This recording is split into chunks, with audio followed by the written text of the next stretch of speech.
Why, hello everybody, and welcome back to my channel. Now, I know what you're thinking, this is not our usual background for when we talk about books, but I'm clumsy and I slipped and fell in the ice, and so my back is killing me. So I've got a little heating pad back here, and we're just gonna sit on my couch and we're gonna talk about our books. But today we are going to go over my TBR for March, to which some of you on my Instagram helped me pick out. So let's get started.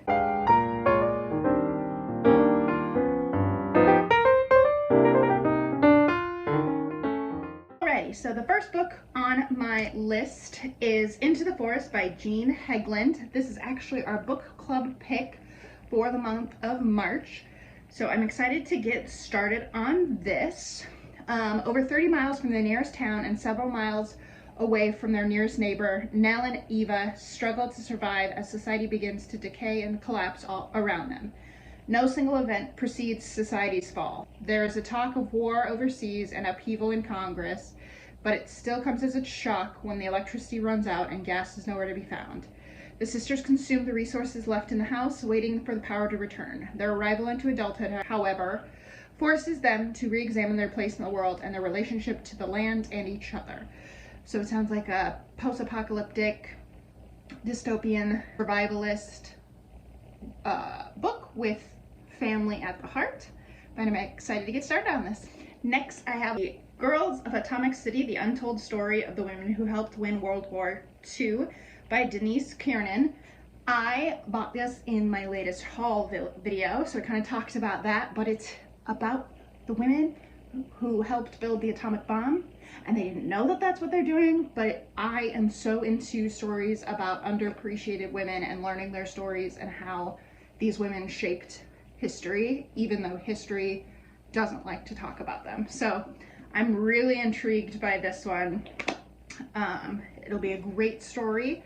Plus, with Oppenheimer coming out next year, I believe, I thought I'd get started a little bit more on the Manhattan Project and learning more about that. Alrighty, and now we have got the first of the, I gave you two options on Instagram to pick from of which ones I should read, and the first two that I put together were If We Were Villains by M.L. Rio, and then The Light Between Oceans by M.L. Stedman, which I did not realize that both of these authors' initials were the same, which is kind of bizarre.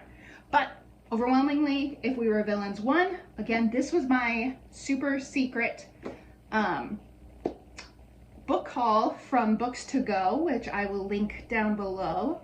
They sent me a cute little package based off of my Goodreads that included tea and bookmarks and stickers, and then it was very beautifully wrapped. Again, this was in my last haul video, so go check this out, but I'm excited to get started on this one. All right, the next book on my list was another pick from the latest haul that I did, and that is Scoundrel by Sarah Weinman. Again, if you didn't watch my video about this haul, I accidentally bought the large print. So now the book looks massive, even though it's really not. But I'm excited to get started on this. It's a lot about the media's perception and how people can be easily manipulated. So I'm really intrigued on this one. Plus, I don't really know the story. It's not a true crime case that I'm familiar with. So, ready. Next, I had two more books to pick from Instagram, and that was The Maid by Nita Prose and Marrow by Taryn Fisher.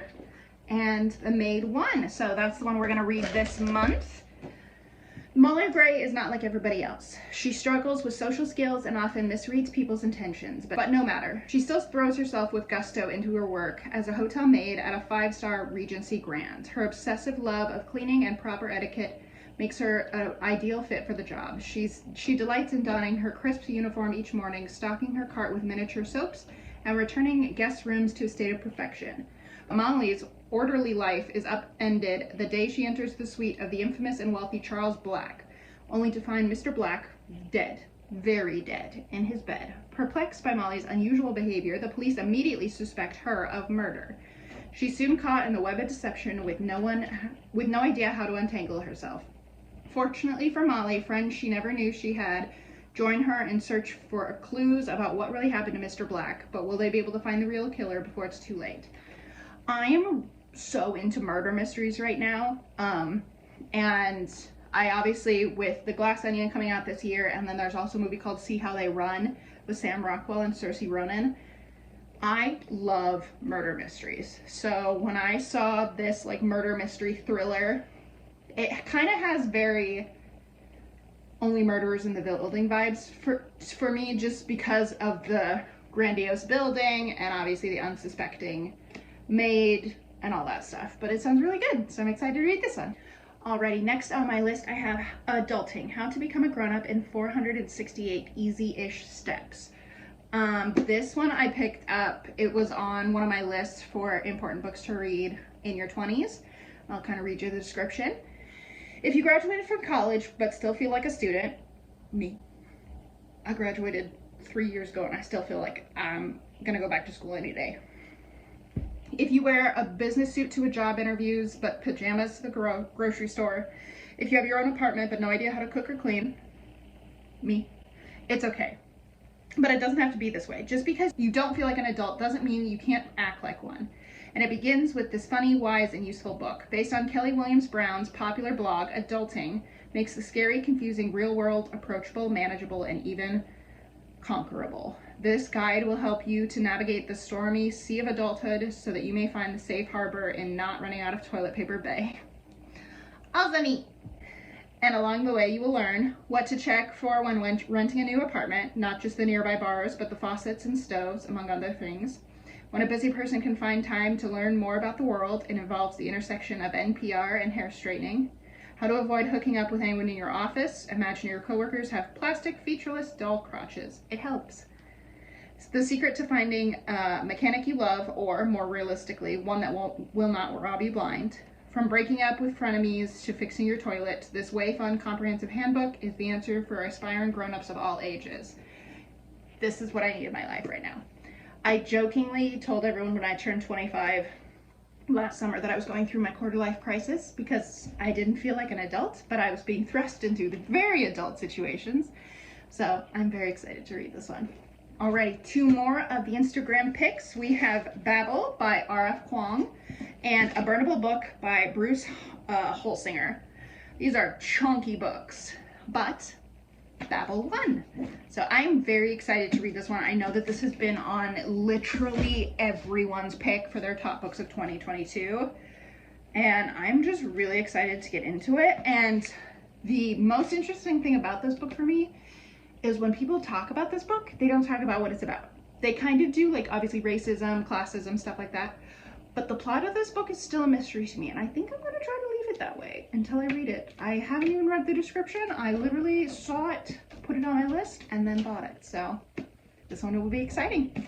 Alrighty, next I've got The Devil in the White City by Eric Larson. This one is about H.H. Holmes, which I'm so excited about because H.H. Holmes is terrifying. But let me read you the description and then I'll kind of discuss it more. Burnham's challenge was immense. In a short period of time, he was forced to overcome the death of his partner and numerous other obstacles to construct the famous White City around which the fair was built. His efforts to complete the project and the fair's incredible success are skillfully related, along with entertaining appearances by such notables as Buffalo Bill Cody, Susan B. Anthony, and Thomas Edison.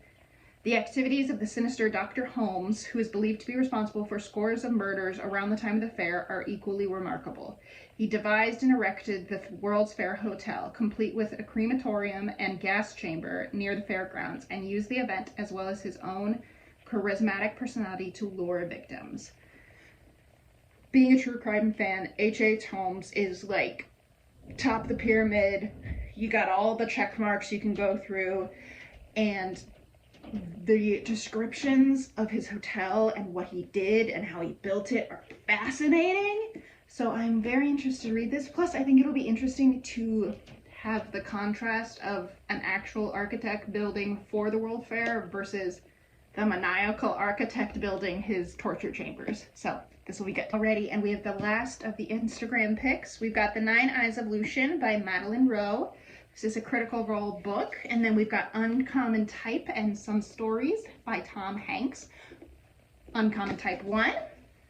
And this is a collection of short stories that Tom Hanks wrote, and the connecting bit of all of it is a typewriter. And I think that's so cool. Plus it's Tom Hanks. I mean, he's America's sweetheart. I gotta read it. He's my childhood. So I'm very excited to read this one. Alrighty, and the last book on my list is still Fullinum, Where I've Been, Where I'm Going, and Where the Hell Are My Keys by Billy Crystal. Speaking of childhood, Billy Crystal. Monsters, Inc., Princess Bride, When Harry Met Sally is my favorite romance of all time. So I'm so intrigued to read this. I really hope that it talks about him making those movies, and I really want him to talk about his friendship with, which I don't think he will, 'cause 2013. I don't think Robin Williams was dead yet by 2013, so, but we might get some insight on his friendship with Robin Williams, which would be very cool. But I'm very excited to read this. Alrighty guys, as you can see, I have got a lot on my plate for this year, but I'm very excited to get started on it. So if you like what you see today, feel free to subscribe and like this video. Plus, there is a plethora of other book videos that I've already got on my channel that you can go peruse at your own enjoyment. But thank you all for joining me, and I hope you have a good day. Thanks, bye.